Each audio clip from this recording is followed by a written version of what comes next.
Welcome once again to San Diego Sports Talk, the Coach John Kentera show on YouTube. And we certainly thank you very much for tuning in.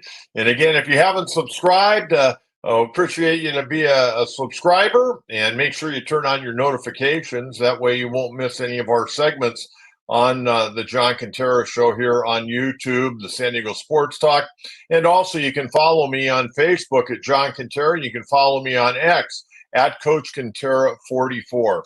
Well, we got a lot to cover today on our podcast, and we're going to start with a recap in the Padres series against Seattle. It did not go well. The Padres, with the two losses to Seattle, have lost 4 in a row. Now they're only 2 games over 500. They were a season high 6 games over 500, but they've lost 4 in a row. They're sitting at 49 and 47. They've got an off day on Thursday.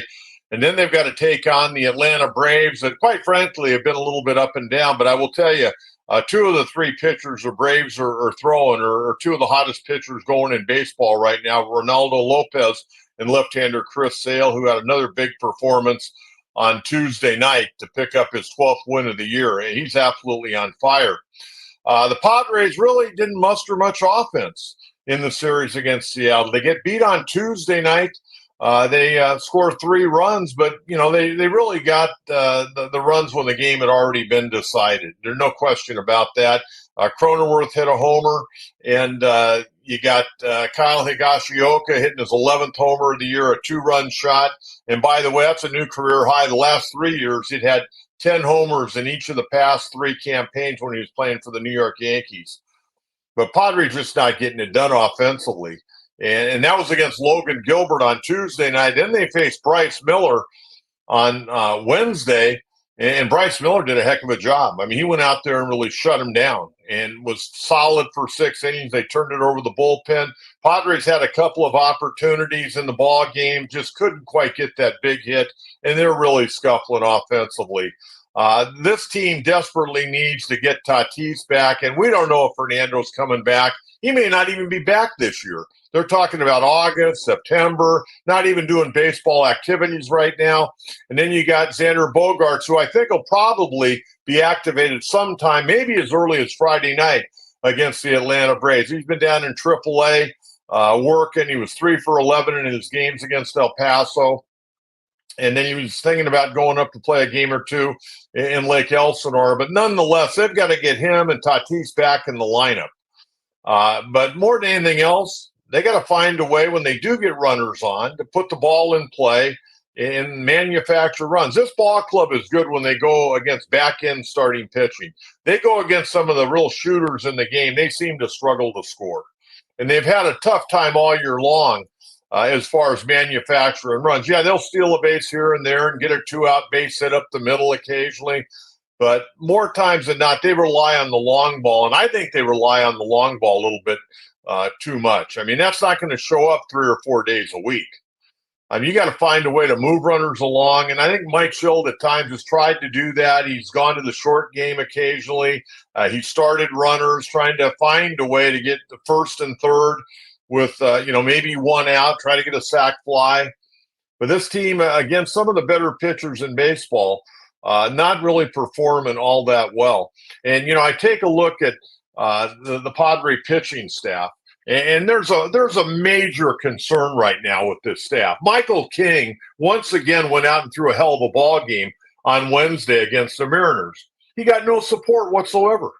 When I tell you his numbers in the game on Wednesday, more times than not, he had to be the post-game guest. I mean, Michael King, 6 innings, 3 hits, 2 runs, 1 of them earned. The first run Seattle got is when on a 2-out ground ball by Jorge Polanco went through the legs of first baseman Luis Arias and allowed Cal Raleigh to come in and score.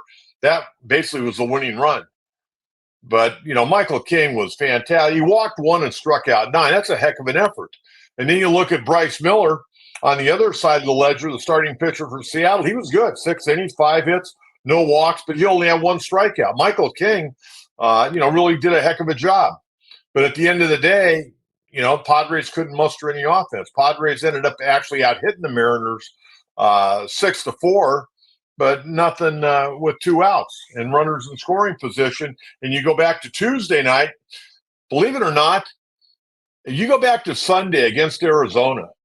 The Padres did not have a runner uh, in scoring position for an at bat for a hitter. And the same thing on Monday night. They did the same thing. Runner left on base, or Tuesday night, one runner left on base. No runners in scoring position. I mean, they're having some issues right now. I mean, some real issues offensively, and I don't think it's going to get a whole lot better against good pitching. And against some of the back end guys, they've had very good success. They get in the bullpens early and go to work on some of that underbelly of teams' bullpens. But this weekend going to be interesting. I mean, the Padres would like to get to the All-Star break with a winning record. You know, if they win one, they guarantee themselves, obviously a 500 mark. But they better win that game on Friday night because Ronaldo Lopez has been tough and Chris Sale's been as good as anybody in baseball. They've got their work cut out for them right now. Fourth straight loss, 25-26 now at Petco Park this year. 1-4 on this 8-game homestand. That's not going to get it done. Okay, I want to talk a little bit more about the starting pitching because the starting pitching right now is something I'm very concerned about. Adam Mazur, by the way, if you haven't heard, he got optioned out Wednesday morning. He got optioned down to AAA. Now, that may just be because of the All-Star break, and they wanted to get another bullpen arm up here in Logan Gillespie because Mazur wasn't going to be used again. But, quite frankly, Adam Mazur right now, I mean, you talk about a guy that's scuffling. How about 1-3 and a 7.84 and a 1.84 with runners in scoring or runners on base per inning? Getting kind of excited on that. I mean, so far, Adam Mazur's been up here 31 innings, 38 hits, 27 earned runs, and a 3.08 average. I don't think you can run him out there anymore. They got Johnny Brito down trying to get lengthened out in the minor leagues, and he's having his struggles. He hasn't been able to go 3 innings down in AAA in a couple of opportunities. I mean, this team right now has got some serious issues with pitching. Musgrove, little update on Joe. He threw off a mound a little bit on Wednesday. That's encouraging, but how's he going to feel tomorrow and the next day? And like I've told you before, I really don't expect Musgrove to come back this year. If he comes back, great. It'll be a bonus, but I really don't expect Joe to come back this year. We'll have to wait and see. I mean, you got a bone chip right around the elbow. That's going to be awful painful. And after you throw the soreness, wow. And Darvish, we know he's on the restricted list, and I've been told he may or may not come back this year. And again, he's not being paid while he's on the restricted list. And then you got Randy Vasquez. Randy Vasquez, I mean, you look at his overall numbers right now, 2-4 and a 4.66 and a whip of 1.60. Doesn't look good, but when you look a little bit deeper, as he's gotten more comfortable in the rotation, kind of figuring some things out, learning to be a starting pitcher at the big league level. Last 5 starts been really good. I mean, Randy Vasquez, last 5 starts, 24 2/3 frames. I'd like him to go a little bit deeper in games, but he's 1-1 with a 3.65 ERA. So, he's getting the job done rather nicely right now. And then you got Matt Waldron, who, I'll be honest with you, I really enjoy watching him pitch. I mean, he's doing a fantastic job right now. 5-7 and a 3.61 with a 1.18 whip. Pitching absolutely great. Unbelievable how he has pitched so far this year for the San Diego Padres. And Dylan Cease, we're going to see him in the series against the Braves. How about 7-8 and a 4.21? I was looking deep into his numbers today. He had one game he pitched in March. And he was 0-1 with a 3.86 ERA, that one game. April 5 starts was fantastic, 3-1 and a 2.61 ERA. May 6 starts, 2-2 and a 4.08. June 5 starts, 2-2 and a 4.95. You getting my drift? It's going up and up and up. And so far in July, he's made 2 starts. He's 0-2 with a 7.59 ERA. This isn't what the Padres signed up for when they got Dylan Cease. He's got to pitch better. He's got to mix and match a little bit better. He basically is a 2-pitch pitcher, and right now he's not good enough to get by as a 2-pitch pitcher. You're going to have to come up with something to try to change the tide a little bit. These hitters are digging in on him. The other thing the Padre pitchers can do, and we've talked about this for years, how about moving some guys' feet? How about throwing up and in? How about throwing in, backing guys off the plate? I certainly see a lot of other teams doing that, to Machado and to Tatis and to Cronenworth and Profar. Well, you know what? We should have the same pitch. We should have the same pitch. Back guys off the plate. Don't let them get in there and get comfortable like they're sitting in there hitting against a pitching machine in a batting cage. Move their feet every once in a while, for crying out loud. Let's be a little bit more aggressive, a little bit more tenacity, a little more intensity. And that's got to come from the manager, the pitching coach, the catcher, and the starting pitcher. Don't be afraid to throw inside, knock guys off the plate. You don't have to hit them. We're not trying to hit anybody. Last thing we want to do is hit anybody. We don't put extra runners on base. Make them earn their way, but don't let them get in there comfortable. Move them around a little bit. So the starting pitching is going to have to get a whole lot better. Okay, this team is just struggling right now. And I realize the peaks and valleys. You win 60, you lose 60. What are you going to do in the other 42? But right now, really, the game on Wednesday was very ho-hum. The game on Tuesday night, Logan Gilbert pitched a hell of a game. He threw very well, and he's a good pitcher. Bryce Miller had been beaten up all year long on the road, and once he got through the first couple of innings, he started to gain some confidence. And once he gained that confidence, he cruised through those 6 innings and turned it over to the bullpen. They got a pretty good bullpen. But the Mariners were scuffling coming in. I mean, they were really scuffling. I mean, they got the Houston Astros, who have been playing great baseball, looking right over their shoulder. And they came in and they got the job done. They didn't, go crazy on Wednesday against Michael King, but the Padres couldn't muster anything. Really couldn't muster anything. And very frustrating. And every time the Padres go backwards here, they allow some of these other teams to kind of slowly creep back into the wild card. I'm going to tell you right now, unless A.J. Preller makes some moves, and we're going to get some trading news out there, unless A.J. Preller goes out and is able to get an arm, and I'm talking about a starting arm, I don't think we can rely on Adam Mazur.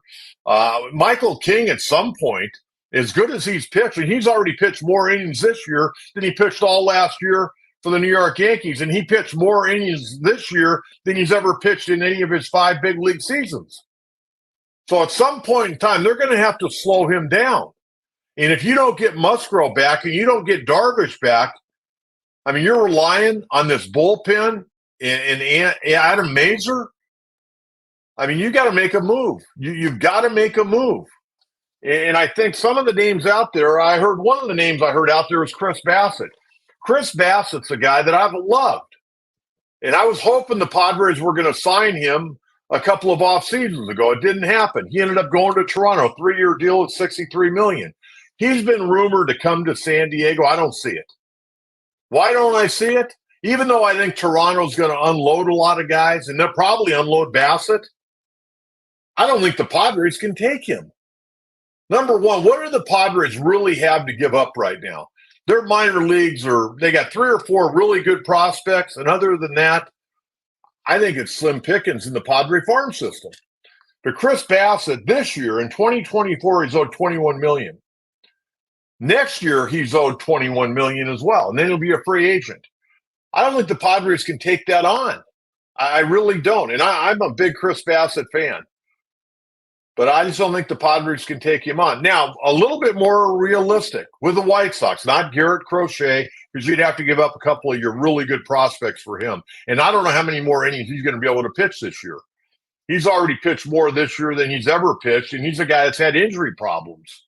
And we'll talk more about that as we work towards the end of the month. The trading deadline is July 31st. And we'll get into that. But a couple of guys here. And maybe you can kill 2 birds with 1 stone here. You've got right-hander Eric Fedde of the White Sox. Very affordable guy.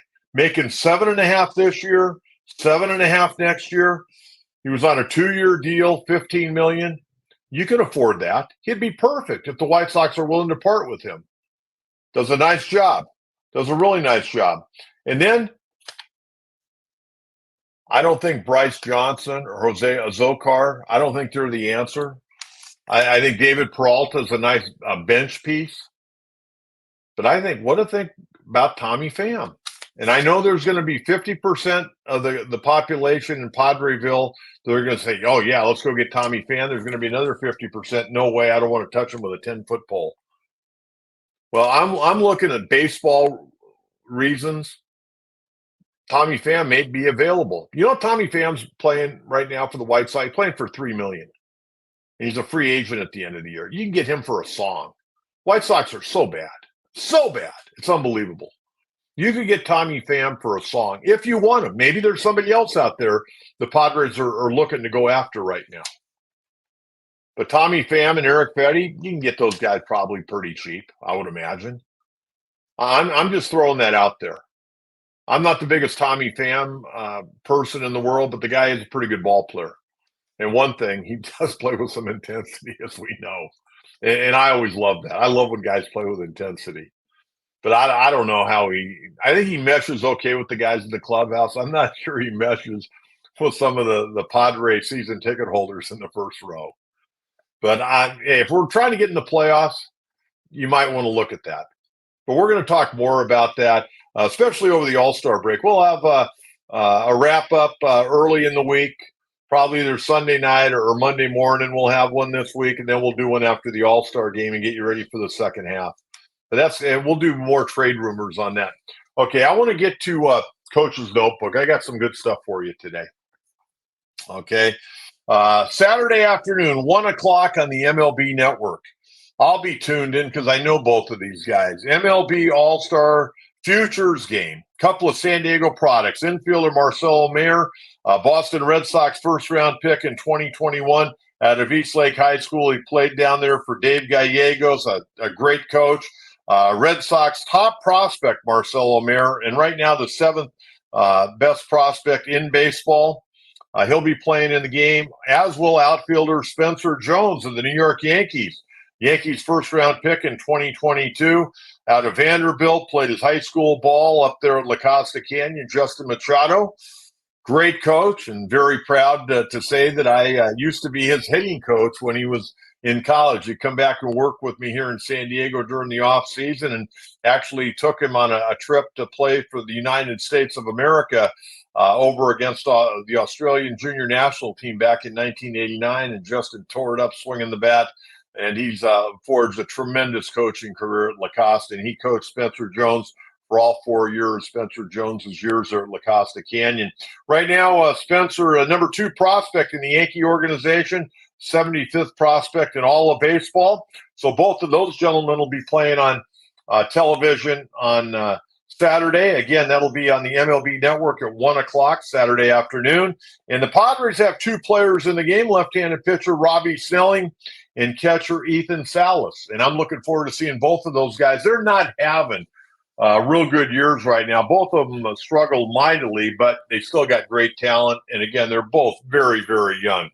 Okay, got some other news for you in Coach's Notebook. Former Aztec All-American and current Los Angeles Clippers star Kawhi Leonard withdrew from Team USA for the upcoming Olympics in Paris.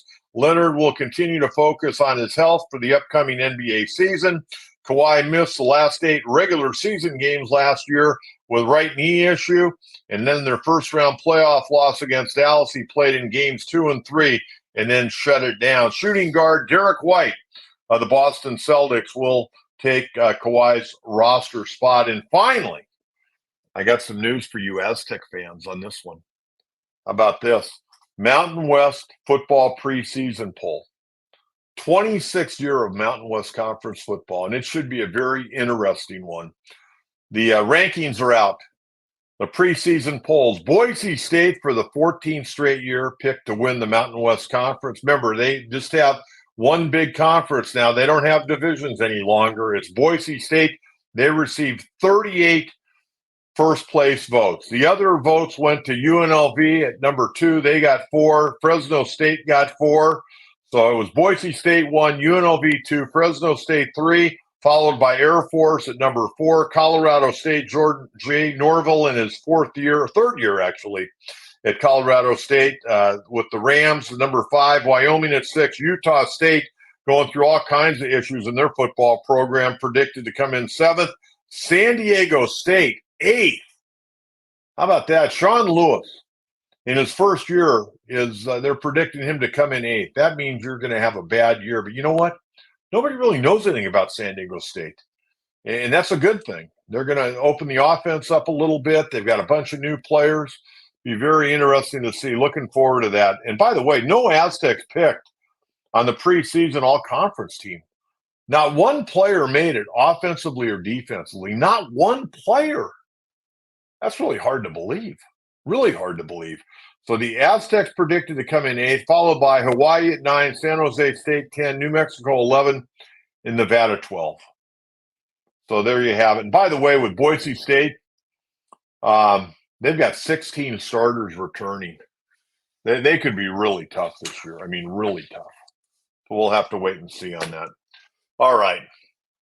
I'm going to ask you a question right now. And I want a good, solid answer. If you're the general manager of the Padres, A.J. Preller, how are you going to beat this ball club up? And when I ask that question, I don't want you to come in and say, oh, you got to go get this guy, you got to get that guy. I want you to do your homework a little bit. I want you to find out what the contract of the player is that you want the Padres to go after. And I want you to tell me who you'd be willing to give up from the Padres organization for that player. Now, remember, one thing you have to remember when you're a general manager of a ball club, you're not trying to fleece the other guy. You always hope trades work out for both ball clubs. So I'm going to ask you that question. We got our little chat once you listen to everything we have to say, and I appreciate all the kind comments. I really appreciate all the kind comments from you fans about what we're doing, what I've done in this business. Very much appreciated. Hey, I'm pulling for the Padres. They got a lot of work to do. I'm seeing some signs now that I saw last year when they missed the playoffs by 2 games. And boy, I'll tell you what, those last couple of games, and they were lucky. Let's face it, they blew that lead that last Friday night against Arizona, and Arizona had that miraculous comeback, and then the Padres ended up tying the score, and then Manny hit the 2-run homer to win it. I mean, that was amazing. They could have lost that game. And then they lost on Saturday night. They had the bases loaded, nobody out, extra innings, couldn't punch home the tying run out there at second base. Bases loaded, nobody out, couldn't get the ball in play. And got beat then they got beat on Sunday, off day.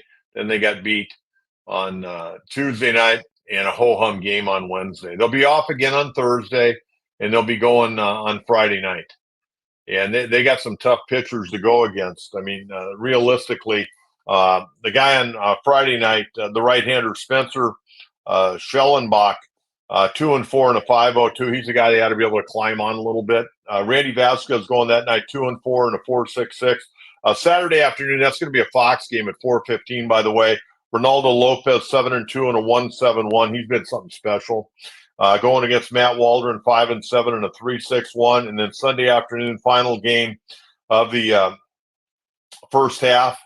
110, it'll be left-hander Chris Sale, 12-3 and a 2.74, going against Dylan C, 7-8 and a 4.21. The other thing I wanted to mention, this is big. When you take a look at the Padres schedule, and I don't know how many of you have looked ahead of the Padres schedule.